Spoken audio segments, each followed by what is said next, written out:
شهر رمضان الذي أنزل فيه القرآن هدى للناس وبينات من الهدى والفرقان. الحمد لله رب العالمين الرحمن الرحيم مالك يوم الدين والصلاة والسلام على نبينا محمد وآله وأصحابه أجمعين ومن تبعهم بإحسان إلى يوم الدين وأشهد أن لا إله إلا الله وحده لا شريك له وأشهد أن محمدا عبده ورسوله. اما بعد، معزز حاضرین، اللہ رب العالمین نے اس دنیا میں ہم کو پیدا کرنے کے بعد اچھائی اور برائی دونوں راستے ہمیں دکھا دیے ہیں. اللہ رب العالمین نے ہمیں خیر اور شر دونوں کی رہنمائی کر دیا ہے. اللہ رب العالمین نے کہا انا ہدیناہ السبیل اما شاکرا و اما کفورا. ہم نے انسان کو راستہ دکھلا دیا ہے، چاہے تو انسان شکر گزاری کا راستہ اپنائے اور چاہے تو ناشکری کے راستے پر اپنے آپ کو ڈال دے. گویا کہ اللہ رب العالمین نے اس دنیا میں ہم کو اختیار دیا ہے کہ ہم اپنی مرضی کے مطابق چاہیں تو بھلائی کو اپنائیں اور چاہیں تو برائی کے راستے پر اپنے آپ کو لگا لیں. یہ اختیار اللہ رب العالمین نے ہمیں دیا ہے. البتہ فطرت کے اعتبار سے ہر آدمی کو اللہ رب العالمین دین، اسلام، خیر اور بھلائی پر پیدا فرماتا ہے.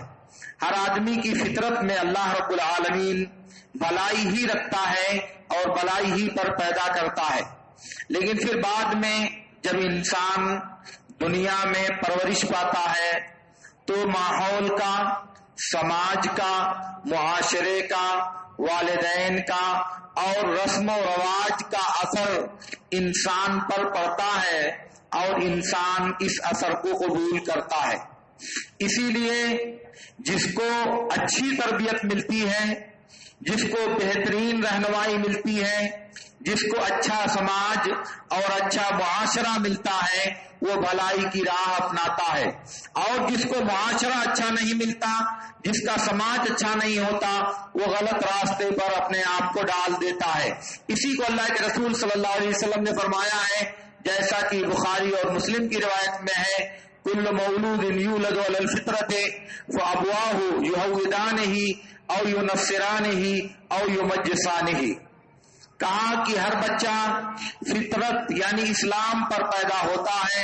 اس کے ماں باپ یا تو اس کو یہودی بناتے ہیں، یا اس کو نصرانی بناتے ہیں، یا اسے مجوسی بنا دیتے ہیں.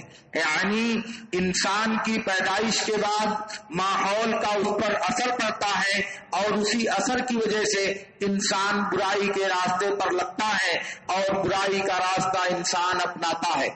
مگر ان سب کے باوجود اسلام کی تعلیم ہمارے لیے یہ ہے کہ ہم اچھی صحبت، اچھا ساتھ اور اچھے لوگوں کا راستہ اپنانے کی کوشش کریں، برے لوگوں کا ساتھ نہ دیں، برے لوگوں کی مصاحبت اور ان کی ہمنشینی اختیار نہ کریں. یہ اسلام کی تعلیم ہے ہمارے لیے. اللہ کے رسول صلی اللہ علیہ وسلم نے ارشاد فرمایا، من احب للہ وابغض للہ وآتى للہ ومنع للہ فقد استکمل الایمان. جس نے اللہ کے لیے محبت کیا، اللہ کے لیے دشمنی کی، اللہ کے لیے کسی کو کوئی چیز دیا اور اللہ کے لیے کسی کو کوئی چیز نہیں دیا، تو اس نے اپنے ایمان کو مکمل کر لیا۔ گویا کہ ہمارے اسلام کی تعلیم یہ ہے کہ دنیا میں دوستی اور دشمنی کا جو معیار ہوگا، ملنے اور بچھڑنے کا جو معیار ہوگا، آپس میں دوستی یا دشمنی کرنے کا جو معیار ہوگا، وہ اللہ رب العالمین اس کا دین اور اس کی شریعت ہوگی۔ جو آدمی دین میں جتنا پختہ ہوگا وہ اتنا ہی زیادہ ہماری محبت کا مستحق ہوگا، اور جو جس قدر دین میں کمزور ہوگا وہ اسی قدر ہماری محبت سے دور اور ہماری نفرت یا ہمارے بغض کا مستحق ہوگا۔ اسی لیے دنیا میں انسانوں کو اللہ رب العالمین نے جو تعلیم دیا ہے، اس تعلیم کا ایک جز یہ ہے کہ اللہ کے نبی صلی اللہ علیہ وسلم نے جو طریقہ بتایا ہے اس طریقے پر اپنے آپ کو ڈالا جائے، اور جس طریقے سے نبی صلی اللہ علیہ وسلم نے منع کیا ہے اس سے اپنے آپ کو بچایا جائے۔ مسند احمد اور اسی طرح سے بزار اور اسی طرح سے ابن حبان اور حدیث کی کئی کتابوں میں ابو برزہ اسلمی اور انس بن مالک وغیرہ سے بسند صحیح مروی ہے۔ ابو برزہ کہتے ہیں کہ جلیبیب ایک بدصورت صحابی تھے۔ اللہ کے نبی صلی اللہ علیہ وسلم نے ایک دن ان سے کہا، جلیبیب تم شادی کیوں نہیں کر لیتے؟ کہا اللہ کے رسول مجھ سے کون شادی کرے گا؟ اللہ کے نبی صلی اللہ علیہ وسلم نے کہا میں تمہاری شادی کرواؤں گا۔ انہوں نے کہا اللہ کے رسول تب تو آپ مجھے بہت بے قیمت اور بے وزن پائیں گے۔ اللہ کے نبی صلی اللہ علیہ وسلم نے کہا تم اللہ کی نظر میں بے قیمت نہیں ہو۔ ابو برزہ کہتے ہیں کہ جلیبیب بہت مزاحیہ آدمی تھے، راستوں میں گزرتے تھے تو عورتوں پر طنز کرتے تھے، عورتوں سے مذاق کرتے تھے، ان پر جملے چست کرتے تھے، مزاح پسند انسان تھے۔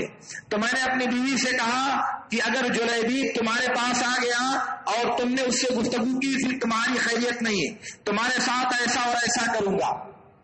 اس کے بعد ایک دن ایک انصاری آدمی سے نبی صلی اللہ علیہ وسلم کی ملاقات ہوئی۔ آپ نے ان سے کہا میں تمہاری بیٹی کے لیے شادی کا پیغام دیتا ہوں۔ وہ خوش ہو گئے، کہا اللہ کے نبی صلی اللہ علیہ وسلم نعم و نعمت عین، بہت خوشی کی بات ہے، اس سے اچھی بات کیا ہوگی؟ اللہ کے نبی صلی اللہ علیہ وسلم نے کہا میں اپنے لیے تمہاری لڑکی کا رشتہ نہیں چاہتا، میں جلیبیب کے لیے تمہاری لڑکی کا رشتہ چاہتا ہوں۔ انہوں نے کہا اللہ کے رسول وہ شاور امہا، اس کی ماں سے ذرا رائے لے لوں میں، اس کی ماں سے ذرا مشورہ کر لوں میں۔ اللہ کے نبی صلی اللہ علیہ وسلم نے کہا کہ ہاں۔ پھر اس کے بعد وہ انصاری صحابی گھر گئے، بیوی سے گفتگو کیا، کہا کہ اللہ کے نبی صلی اللہ علیہ وسلم نے ہماری لڑکی کو شادی کا پیغام دیا ہے۔ بیوی خوش ہو گئی، کہا کہ اس سے اچھی بات کیا ہو سکتی ہے؟ نعم و نعمت عین، یہ تو آنکھوں کی ٹھنڈک اور ہمارے لیے بڑی خوش نصیبی کی بات ہے کہ نبی صلی اللہ علیہ وسلم نے ہماری بچی کو شادی کا پیغام دیا ہے۔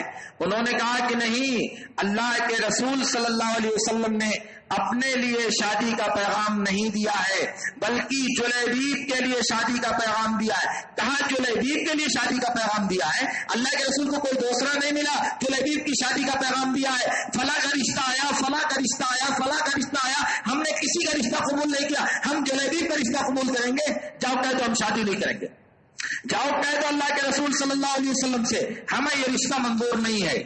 وہ عورت بعض روایتوں میں آتا ہے کہ اس نے کہا انی، اور ٹھہر گئی، انی آگے بات نہیں بول سکی۔ اور بعض روایتوں میں آتا ہے لقد رددنا علی فلان وعلی فلان وعلی فلان، اتنے رشتے ہیں سب کو ہم نے رد کر دیا، اب جلیبیب اس رشتہ بچا ہے۔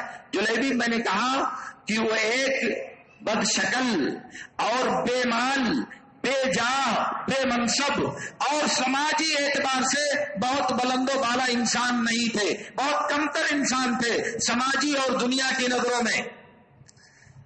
وہ آدمی نکلا گھر سے کہ اللہ کے نبی صلی اللہ علیہ وسلم کو خبر دیں۔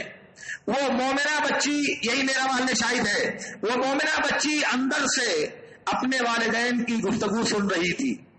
وہ بچی جس کے رشتے کی بات چل رہی تھی، وہ اپنے ماں باپ کی گفتگو کو اندر سے، حدیث کا لفظ ہے کانت تسمع کلامہما من وراء الستر، وہ پردے کے پیچھے سے اپنی ماں اور باپ کی گفتگو سن رہی تھی.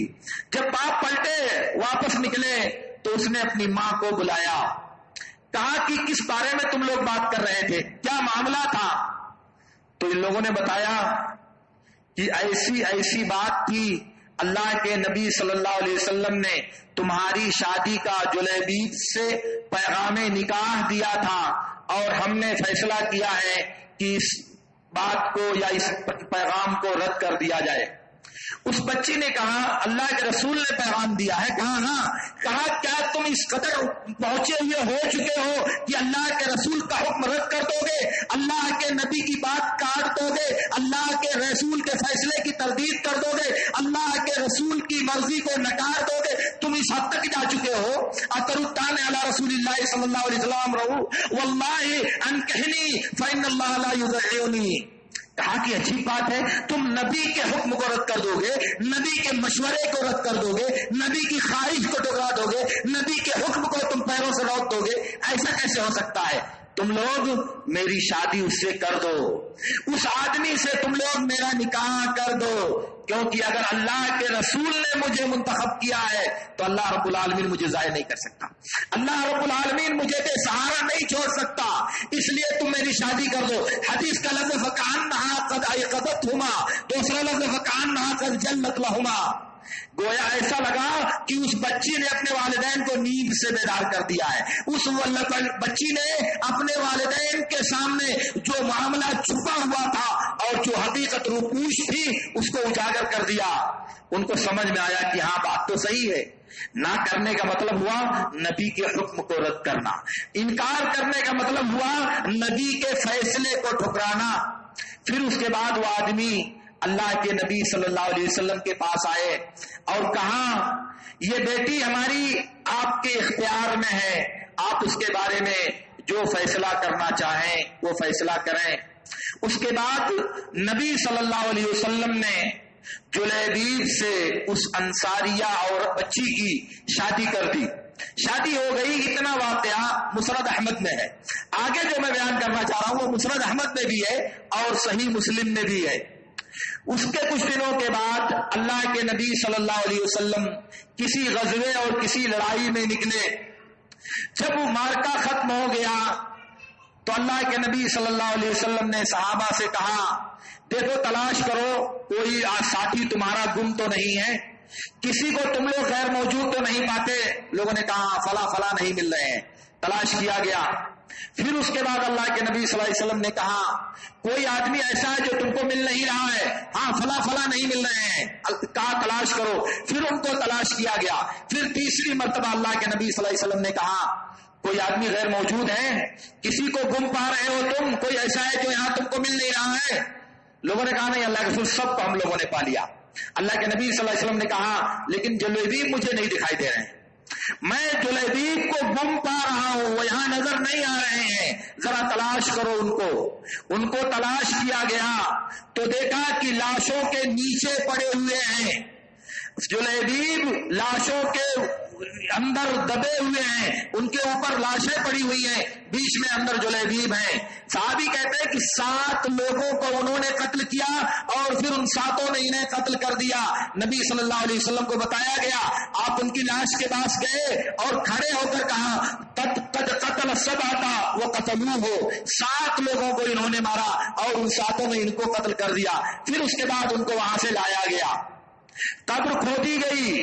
نبی صلی اللہ علیہ وسلم نے جلیبیب رضی اللہ تعالیٰ عنہ کی لاش اپنے ہاتھ پر رکھا. انس کہتے ہیں وما کان له سریر الا صاحبی النبی صلی اللہ علیہ وسلم، نبی کے دونوں کے ہاتھوں کے علاوہ جلیبیب کو کوئی چارپائی میسر نہیں تھی. نبی صلی اللہ علیہ وسلم انہیں اپنے ہاتھوں میں لیے ہوئے بیٹھے تھے اور قبر کھودی جا رہی تھی اور کہہ رہے تھے